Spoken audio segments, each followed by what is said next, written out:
Hello and welcome to my YouTube channel Tech Mining. दोस्तों, Northern Coalfields Limited यानी कि NCL के द्वारा 10 जुलाई 2026 को एक एम्प्लॉयमेंट नोटिफिकेशन निकाला गया जिसमें माइनिंग सरदार और सर्वेयर का वैकेंसी यहाँ पे निकाला गया है। और हम लोग देखते हैं कि इसमें क्या क्या एलिजिबिलिटी क्राइटेरिया है, क्या क्या एग्जामिनेशन फ़ी होने वाला है, यहाँ पे कितने पदों पे वैकेंसीज निकाला गया है, इसे हम लोग डिटेल डिस्कशन करते हैं। तो बिना देरी किए वीडियो को शुरू करते हैं।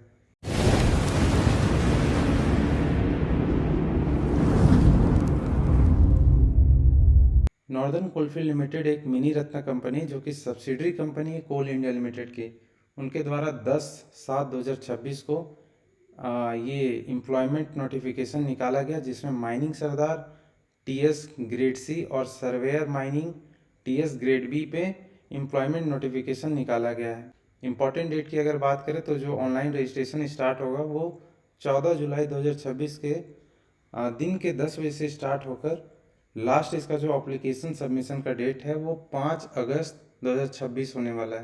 रात के 12 बजे तक आप सबमिट कर सकते हैं। कोशिश करेंगे कि आप इन डेट के बीच में ही आप फॉर्म भर लें। आगे बढ़ते हैं, हम लोग पोजीशन देखते हैं कितना पोस्ट निकाला गया है। पोजीशंस एंड वैकेंसीज की अगर बात करें तो माइनिंग सरदार का यहाँ पे टोटल वैकेंसी 254 निकाला गया।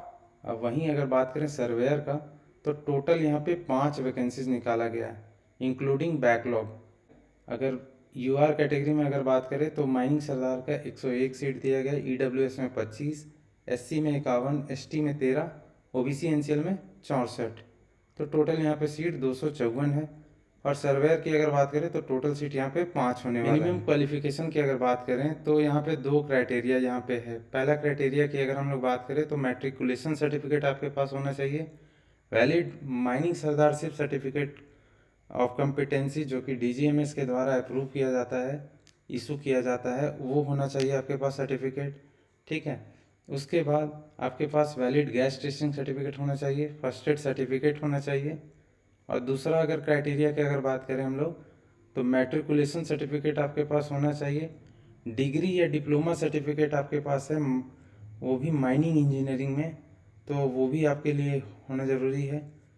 और वैलिड ओवरमैन कॉम्पिटेंसी सर्टिफिकेट अगर आपके पास है जो कि डीजीएमएस के द्वारा इशू किया जाता है, अगर वो भी है तो आप इस चीज़ के लिए इंटाइटल्ड हैं। अगला आपको वैलिड गैस टेस्टिंग सर्टिफिकेट आपके पास होना चाहिए और फर्स्ट एड सर्टिफिकेट। अब हम लोग देखते हैं सर्वेयर के लिए क्या क्या क्वालिफिकेशन रिक्वायर्ड है। सर्वेयर के लिए अगर क्वालिफिकेशन की बात करें तो इसमें भी 2 क्राइटेरिया। पहला तो मैट्रिकुलेशन सर्टिफिकेट आपके पास होना चाहिए, दूसरा आपके पास valid surveyor certificate of competency होना चाहिए अंडर कोल माइन रेगुलेशन 2017। ठीक है, इसके अलावा डिग्री और डिप्लोमा सर्टिफिकेट आपके पास होना चाहिए। कौन से ब्रांच में? माइनिंग या फिर माइन सर्वेइंग इंजीनियरिंग में आपका ये डिग्री या डिप्लोमा सर्टिफिकेट होना चाहिए। इसके अलावा वैलिड सर्वेयर सर्टिफिकेट आपके पास होना चाहिए अंडर कोल माइन रेगुलेशन 2017 या फिर कोई भी other certificate in mining which entitle for work as surveyor in mines as a coal mine regulation 2017। Pay scale की अगर हम लोग बात करें और प्रोबेशन पीरियड की तो माइनिंग सरदार का जो प्रोबेशन पीरियड है वो 6 महीने का होने वाला है। और अभी जैसे ज्वाइनिंग जो उनको मिलेगा टीएस ग्रेड सी में मंथली रेटेड के वो होंगे एम्प्लॉय, और उनका जो बेसिक पे है वो 47,330 रुपये 25 पैसा होने वाला है। और जो इनका 6 महीना प्रोबेशन क्लोजर होने के बाद भी इनको टेक्निकल ग्रेड सी में ही रखा जाएगा। दूसरा सर्वेयर का देखते हैं तो सर्वेयर का भी जो मंथली रेटेड एम्प्लॉय ये भी होंगे और इनका बेसिक पे 51,103 रुपये 12 पैसा होने वाला है। इनका भी प्रोबेशन पीरियड 6 महीने का होगा और प्रोबेशन पीरियड क्लोजर होने के बाद इनको टेक्निकल टीएस ग्रेड बी में ही रखा जाएगा। यानी कि प्रमोशन तो आपका प्रोबेशन क्लोजर हो जाएगा लेकिन कोई भी तरह का प्रमोशन आपको यहाँ पे नहीं दिया जा रहा, कोई भी आपका ग्रेड चेंज नहीं होगा।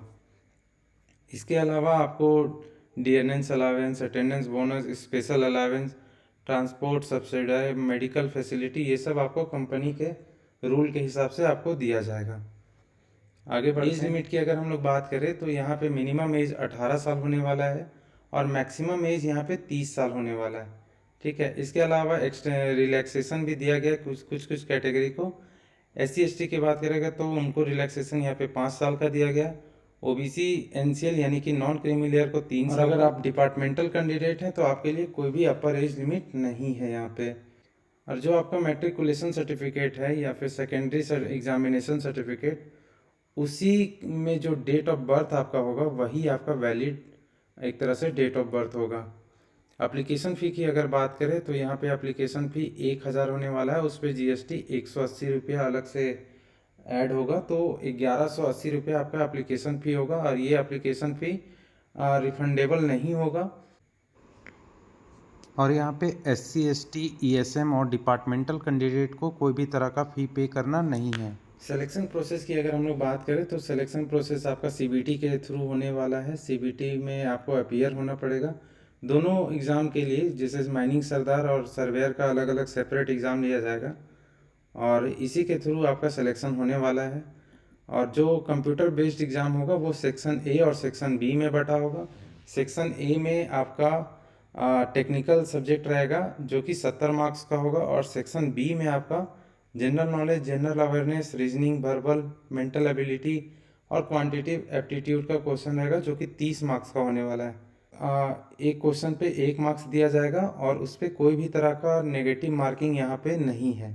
टेस्ट सीरीज़ की अगर बात करें तो जब आप एप्लीकेशन फॉर्म फिल करेंगे कंप्यूटर बेस्ड एग्ज़ाम के लिए, तो उस समय आपको टेस्ट सीरीज़ का ऑप्शन आएगा। आप अपने सुविधा अनुसार जो भी आपको प्लेस अच्छा लगता है या फिर सामने आपको लगता है या फिर आपको मन है उस जगह पे एग्ज़ाम देने का, आप उसे चूज़ कर सकते हैं। कट ऑफ मार्क्स की अगर बात करें तो माइनिंग सरदार यहाँ पे मैक्सिमम मार्क्स 100 का है। UR और EWS कैटेगरी के लिए कट ऑफ मार्क्स 50 मार्क्स होने वाला है। SC ST ESM और OBC NCL का मार्क्स यहाँ पे 40 होने वाला है cut off marks. Same surveyor की बात करें तो यहाँ पे मैक्सिमम मार्क्स 100 का है।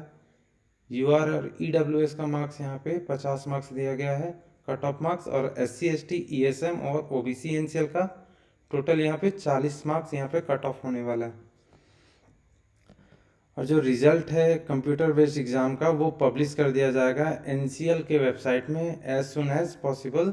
जब आपका CBT एग्ज़ाम कम्प्लीटली कंडक्ट करा लिया जाता है उसके बाद आपका जो रिज़ल्ट होगा वो NCL के वेबसाइट में पब्लिश कर दिया जाएगा। अगर आपको इसके अलावा भी और भी जानकारी चाहिए तो आप डिटेल एडवर्टीजमेंट को खुद से रीड कर सकते हैं। आपको कुछ करना नहीं है, आपको सीधा NCL के वेबसाइट में जाना है और करियर ऑप्शन को चूज़ करके वहाँ पे डिटेल एडवर्टीजमेंट आ जाएगा, वहाँ पे आप डाउनलोड करके इसे देख सकते हैं और अच्छे से रीड करके आप अगर एलिजिबल हैं तो आप फॉर्म को फिल करके CBT एग्ज़ाम दे सकते हैं और आप भी अपना करियर माइनिंग सरदार या एज ए सर्वेयर NCL में बना सकते हैं। तो यही रहा वीडियो का एंड। मिलते हैं नए वीडियो के साथ, तब तक के लिए धन्यवाद।